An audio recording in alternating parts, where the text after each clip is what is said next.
ആകാശവാണി. നമസ്കാരം. പ്രാദേശിക വാർത്തകൾ വായിക്കുന്നത് രഞ്ജിത്ത്.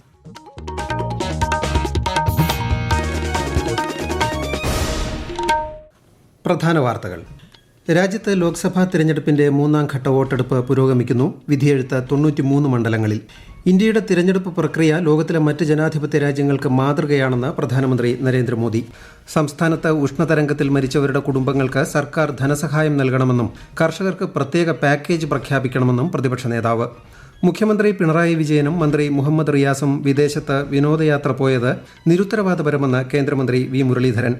കേരളത്തിൽ അത്യുഷ്ണം തുടരുന്നു. വിവിധ ജില്ലകളിൽ മഞ്ഞ ജാഗ്രത. സംസ്ഥാനത്ത് അടുത്ത 5 ദിവസം മഴയ്ക്ക് സാധ്യതയെന്ന് അധികൃതർ. IPL ക്രിക്കറ്റിൽ ഇന്ന് ഡൽഹി ക്യാപിറ്റൽസ് രാജസ്ഥാൻ റോയൽസിനെ നേരിടും. വാർത്തകൾ വിശദമായി. രാഷ്ട്രപതി ദ്രൗപദി മുർമുവിന്റെ ഹിമാചൽ പ്രദേശ് സന്ദർശനം പുരോഗമിക്കുന്നു. ഇന്ന് ഷിംലയിലെ ചരിത്ര പ്രസിദ്ധമായ ഗെയ്റ്റി തിയേറ്ററിൽ നടക്കുന്ന സാംസ്കാരിക പരിപാടിയിൽ രാഷ്ട്രപതി പങ്കെടുക്കും. ലോക്സഭാ തിരഞ്ഞെടുപ്പിന്റെ 3ാം ഘട്ട വോട്ടെടുപ്പ് ആരംഭിച്ചു. 11 സംസ്ഥാന കേന്ദ്രഭരണ പ്രദേശങ്ങളിലെ 93 ലോക്സഭാ മണ്ഡലങ്ങളിലേക്കാണ് ഈ ഘട്ടത്തിൽ തിരഞ്ഞെടുപ്പ് നടക്കുന്നത്. രാവിലെ 7-ന് ആരംഭിച്ച വോട്ടെടുപ്പ് വൈകിട്ട് 6 വരെ നീളും. BJPയുടെ മുതിർന്ന നേതാക്കളായ അമിത് ഷാ, ശിവരാജ് സിംഗ് ചൌഹാൻ, കോൺഗ്രസ് നേതാവ് ദിഗ്വിജയ് സിംഗ്, സമാജ്വാദി പാർട്ടി നേതാവ് ഡിംപിൾ യാദവ്, NCP ശരത് പവാർ വിഭാഗം നേതാവ് സുപ്രിയ സുലെ എന്നിവരാണ് ജനവിധി തേടുന്ന പ്രമുഖർ. ലോക്സഭാ തെരഞ്ഞെടുപ്പിന്റെ 3ാം ഘട്ടത്തിൽ ഒടുവിൽ വിവരം കിട്ടുമ്പോൾ 25% പോളിംഗ് രേഖപ്പെടുത്തി. മധ്യപ്രദേശിൽ 30%, പശ്ചിമബംഗാളിൽ 32% പോളിംഗ് രേഖപ്പെടുത്തി. ഗുജറാത്തിൽ 24%, മഹാരാഷ്ട്രയിൽ 18%മാണ് പോളിംഗ്. രാജ്യത്ത് തിരഞ്ഞെടുപ്പിന് വലിയ പ്രാധാന്യമുണ്ടെന്നും ഇന്ത്യയുടെ തിരഞ്ഞെടുപ്പ് പ്രക്രിയ ലോകത്തിലെ മറ്റ് ജനാധിപത്യ രാജ്യങ്ങൾക്ക് മാതൃകയാണെന്നും പ്രധാനമന്ത്രി നരേന്ദ്രമോദി. 3ാം ഘട്ട തിരഞ്ഞെടുപ്പിൽ വോട്ട് രേഖപ്പെടുത്തിയതിനു ശേഷം മാധ്യമങ്ങളോട് സംസാരിക്കുകയായിരുന്നു അദ്ദേഹം. ഗുജറാത്തിലെ അഹമ്മദാബാദിലെ നിഷാൻ വിദ്യാലയത്തിലെ പോളിംഗ് കേന്ദ്രത്തിലെത്തി പ്രധാനമന്ത്രി വോട്ട് രേഖപ്പെടുത്തി.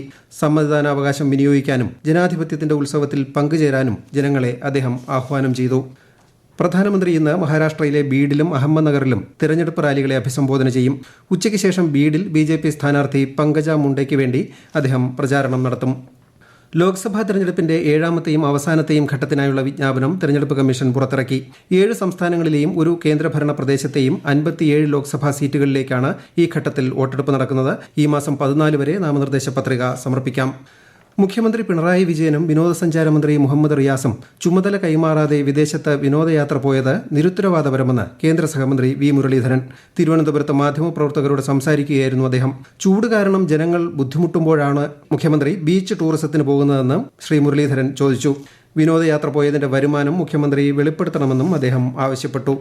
കേരളത്തിലെ പ്രശ്നങ്ങൾ പരിഹരിക്കാതെ വിമർശനങ്ങളിൽ നിന്ന് ഒളിച്ചോടുകയാണ് മുഖ്യമന്ത്രിയെന്ന് KPCC അധ്യക്ഷൻ K സുധാകരൻ. സാധാരണക്കാരുടെ പ്രശ്നങ്ങൾ കണ്ടില്ല എന്ന് നടിക്കുകയാണ് മുഖ്യമന്ത്രിയെന്നും അദ്ദേഹം വിമർശിച്ചു. മാസപ്പടി കേസിലെ വിജിലൻസ് കോടതി വിധി നിരാശാജനകമെന്ന് മാത്യു കുഴൽനാടൻ MLA.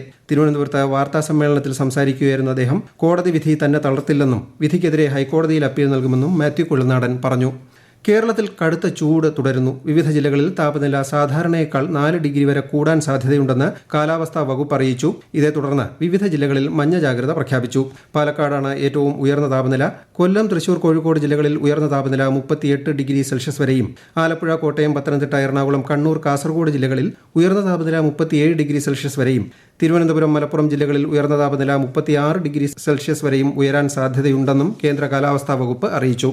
സംസ്ഥാനത്ത് ഉഷ്ണതരംഗത്തിൽ മരിച്ചവരുടെ കുടുംബങ്ങൾക്ക് ധനസഹായം നൽകാൻ സർക്കാർ അടിയന്തര നടപടി സ്വീകരിക്കണമെന്ന് ആവശ്യപ്പെട്ട് പ്രതിപക്ഷ നേതാവ് മുഖ്യമന്ത്രിക്ക് കത്ത് നൽകി. കടുത്ത ചൂട് കാർഷിക ക്ഷീരമേഖലകളിൽ കടുത്ത പ്രതിസന്ധി സൃഷ്ടിച്ചിരിക്കുന്ന സാഹചര്യത്തിൽ കർഷകർക്ക് പ്രത്യേക പാക്കേജ് പ്രഖ്യാപിക്കണമെന്നും ശ്രീ VD സതീശൻ ആവശ്യപ്പെട്ടു. വിളകൾ കരിഞ്ഞു പോവുകയും ഉത്പാദനം കുറയുകയും ചെയ്തതോടെ കർഷകർ പ്രതിസന്ധിയിലാണ്. തോട്ടം മേഖലയിൽ ഉത്പാദനത്തിൽ 25 മുതൽ 50% വരെ കുറവ് സംഭവിച്ചതായും പ്രതിപക്ഷ നേതാവ് കത്തിൽ പരാമർശിച്ചു. പാലക്കാട് ഉയർന്ന താപനില 39 ഡിഗ്രിയിൽ തുടരുന്ന സാഹചര്യത്തിൽ നിയന്ത്രണങ്ങൾ നാളെ വരെ തുടരുമെന്ന് ജില്ലാ ദുരന്ത നിവാരണ അതോറിറ്റി അറിയിച്ചു. കൂടുതൽ വിവരങ്ങളുമായി ആകാശവാണി പാലക്കാട് ജില്ലാ പ്രതിനിധി ഫൈസൽ അലിമുത്ത്. പാലക്കാട് ജില്ലയിൽ താപനില 40-ൽ താഴെ വന്നെങ്കിലും ചൂടിന്റെ കാഠിന്യത്തിന് ഒട്ടും കുറവ് അനുഭവപ്പെട്ടിട്ടില്ല. ഈ സാഹചര്യത്തിലാണ് ഉഷ്ണതരംഗ സാധ്യതയുമായി ബന്ധപ്പെട്ട് ഏർപ്പെടുത്തിയ നിയന്ത്രണങ്ങൾ നാളെ വരെ നീട്ടിയിരിക്കുന്നത്. കൃഷി, നിർമ്മാണം തുടങ്ങിയ മേഖലകളിൽ പുറം ജോലിയിൽ ഏർപ്പെട്ടിരിക്കുന്നവർ ജാഗ്രത തുടരണമെന്നാണ് നിർദ്ദേശം. കനത്ത ചൂട് ജില്ലയെ കടുത്ത ജലക്ഷാമത്തിലേക്കാണ് തള്ളിവിട്ടിരിക്കുന്നത്. ഡാമുകളിൽ കുടിവെള്ള വിതരണത്തിനുള്ള വെള്ളം സംഭരിച്ചു നിർത്താനുള്ള ശ്രമത്തിലാണ് അധികൃതർ. അതികഠിനമായ വേനൽ ജില്ലയിലെ കാർഷിക മേഖലയും ദോഷകരമായി ബാധിച്ചിട്ടുണ്ട്. ജില്ലയിലെ 1500 ഹെക്ടറോളം കൃഷിയിടങ്ങളെ വേനൽ ദോഷകരമായി ബാധിച്ചു കഴിഞ്ഞു. ഈ സാഹചര്യത്തിൽ ജില്ലയെ വരൾച്ചാ ബാധിത പ്രദേശമായി പ്രഖ്യാപിക്കണമെന്നാണ് ജില്ലാ പ്രിൻസിപ്പൽ കൃഷി ഓഫീസ് റിപ്പോർട്ട് ചെയ്തിരിക്കുന്നത്.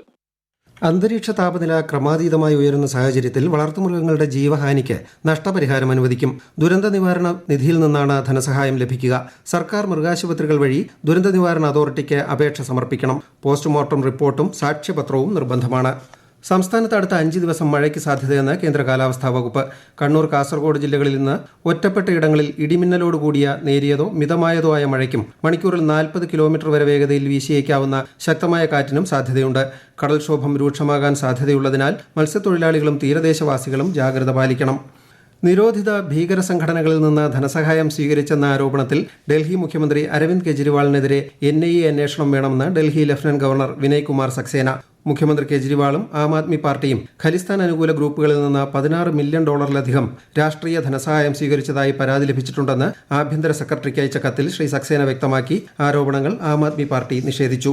ഡൽഹി മദ്യനയ കേസിൽ അറസ്റ്റിലായി തീഹാർ ജയിലിൽ കഴിയുന്ന മുഖ്യമന്ത്രി അരവിന്ദ് കെജ്രിവാളിന്റെ ഇടക്കാല ജാമ്യാപേക്ഷ സുപ്രീംകോടതി പരിഗണിക്കുന്നു. ജസ്റ്റിസുമാരായ സഞ്ജീവ് ഖന്ന, ദീപാങ്കർ ദത്ത എന്നിവരടങ്ങിയ ബെഞ്ചാണ് ഹർജി പരിഗണിക്കുന്നത്. ഈ വാർത്തകൾ ആകാശവാണിയിൽ നിന്ന്. IPL ക്രിക്കറ്റിൽ ഇന്ന് ഡൽഹി ക്യാപിറ്റൽസ് രാജസ്ഥാൻ റോയൽസിനെ നേരിടും. ഡൽഹിയിലെ അരുൺ ജെയ്റ്റ്ലി സ്റ്റേഡിയത്തിൽ രാത്രി 7:30 മത്സരം. ഇന്നലെ നടന്ന മത്സരത്തിൽ സൺറൈസേഴ്സ് ഹൈദരാബാദിനെതിരെ മുംബൈ ഇന്ത്യൻസ് ജയിച്ചു. ഇന്ന് ലോക ആസ്മ ദിനം. ലോകാരോഗ്യ സംഘടനയുടെ പിന്തുണയോടെ അന്താരാഷ്ട്ര സംഘടനയായ ഗ്ലോബൽ ഇനിഷ്യേറ്റീവ് ഫോർ ആസ്മയുടെ നേതൃത്വത്തിൽ എല്ലാ വർഷവും മെയ് മാസത്തിലെ ആദ്യ ചൊവ്വാഴ്ചയാണ് ലോക ആസ്മ ദിനമായി ആചരിക്കുന്നത്. ഇന്നലെ അന്തരിച്ച ചലച്ചിത്ര സംവിധായകനും തിരക്കഥാകൃത്തുമായ ഹരികുമാറിന്റെ സംസ്കാരം ഇന്ന് തിരുവനന്തപുരത്ത് നടക്കും. 1981 പുറത്തിറങ്ങിയ ആമ്പൽ പൂവാണ് ആദ്യ ചിത്രം. സുഹൃതമടക്കം 18 ചിത്രങ്ങൾ സംവിധാനം ചെയ്തിട്ടുണ്ട്. ദേശീയ ചലച്ചിത്ര പുരസ്കാര ജൂറിയിൽ അംഗമായും പ്രവർത്തിച്ചിട്ടുണ്ട്. കൃഷി വകുപ്പ് കണക്ക് പ്രകാരം കോഴിക്കോട് ജില്ലയിൽ 1 കോടി രൂപയിലേറെ കൃഷിനാശമാണ് റിപ്പോർട്ട് ചെയ്തിരിക്കുന്നത്. വരൾച്ച മൂലം കൃഷിനാശം പരിശോധിക്കാൻ കൃഷിഭവനുകൾ മുഖേനയുള്ള പരിശോധന തുടരുകയാണ്. വിശദാംശങ്ങളുമായി കോഴിക്കോട് ജില്ലാ പ്രതിനിധി നസീർ ബാബു. നിലവിൽ 31.78 ഹെക്ടർ സ്ഥലത്താണ് കൃഷിനാശം റിപ്പോർട്ട് ചെയ്തത്. 352 കർഷകർക്കാണ് ദുരിതം വിതച്ചത്. വാഴ, നെല്ല് തുടങ്ങിയ കൃഷിയിനങ്ങളാണ് പ്രധാനമായും നശിച്ചത്. 1,48 ലക്ഷം രൂപയുടെ വിളനാശമാണ് രേഖപ്പെടുത്തിയത്. കുന്നമംഗലം, കൊടുവള്ളി, ബാലുശ്ശേരി, പേരാമ്പ്ര മേഖലകളിലാണ് നാശം. ആയിരക്കണക്കിന് നേന്ത്രവാഴകളും പഴവർഗ്ഗങ്ങളും ഉണങ്ങിയിരിക്കുകയാണ്. ഒരു വർഷത്തെ പ്രയത്നത്തിന്റെ ഭാഗമായി കുലച്ച നേന്ത്രവാഴകൾ കനത്ത ചൂടിൽ ഒടിഞ്ഞു തൂങ്ങിക്കിടക്കുന്നത് നൊമ്പരക്കാഴ്ചകളാണ്. കർഷകർക്ക് മതിയായ നഷ്ടപരിഹാരം നൽകണമെന്നും പ്രദേശങ്ങളെ വരൾച്ചാബാധിത പ്രദേശമായി പ്രഖ്യാപിക്കണമെന്നും കർഷകർ ആവശ്യപ്പെടുന്നു. 2023-24 അധ്യയന വർഷത്തെ SSLC പരീക്ഷാഫലം നാളെ ഉച്ചയ്ക്ക് 3-ന് മന്ത്രി വി ശിവൻകുട്ടി പ്രഖ്യാപിക്കും. SSLC പരീക്ഷാഫലത്തോടൊപ്പം THSSLC, AHSLC പരീക്ഷാഫലവും പ്രസിദ്ധീകരിക്കും. 4,27,105 വിദ്യാർത്ഥികളാണ് ഇക്കൊല്ലം SSLC പരീക്ഷ എഴുതിയത്. ICSE, ISE വിദ്യാർത്ഥികളുടെ സർട്ടിഫിക്കറ്റുകളും മാർക്ക് ലിസ്റ്റും Indian school certificate examinations council ഡിജി ലോക്കറിലൂടെ ലഭ്യമാക്കി. ഇത്തവണത്തെ ICSE 10ാം ക്ലാസ്, ISE 12ാം ക്ലാസ് പരീക്ഷാ ഫലപ്രഖ്യാപനത്തിന് മുന്നോടിയായാണ് നടപടിയെന്ന് ഇലക്ട്രോണിക്സ് IT മന്ത്രാലയം അറിയിച്ചു. ഇടുക്കി കാന്തല്ലൂരിലെ ടൂറിസം ഫെസ്റ്റിന് ഇന്ന് തുടക്കം. ഈ മാസം 12 വരെ നീണ്ടു നിൽക്കുന്ന ഫെസ്റ്റിന്റെ ഉദ്ഘാടനം മന്ത്രി K. രാജൻ നിർവഹിക്കും. ദേശാഭിമാനി ദിനപത്രം ഏർപ്പെടുത്തിയ സമഗ്ര സംഭാവനയ്ക്കുള്ള പുരസ്കാരം സാഹിത്യകാരൻ M. മുകുന്ദന് ഇന്ന് ചലച്ചിത്ര നടൻ മോഹൻലാൽ സമ്മാനിക്കും. വൈകിട്ട് കണ്ണൂർ കളക്ടറേറ്റ് മൈതാനിയിൽ നടക്കുന്ന ചടങ്ങിൽ ദേശാഭിമാനി അക്ഷരമുറ്റം ക്വിസ് മത്സരം സംസ്ഥാനതല വിജയികൾ സമ്മാന വിതരണവും മോഹൻലാൽ നിർവഹിക്കും.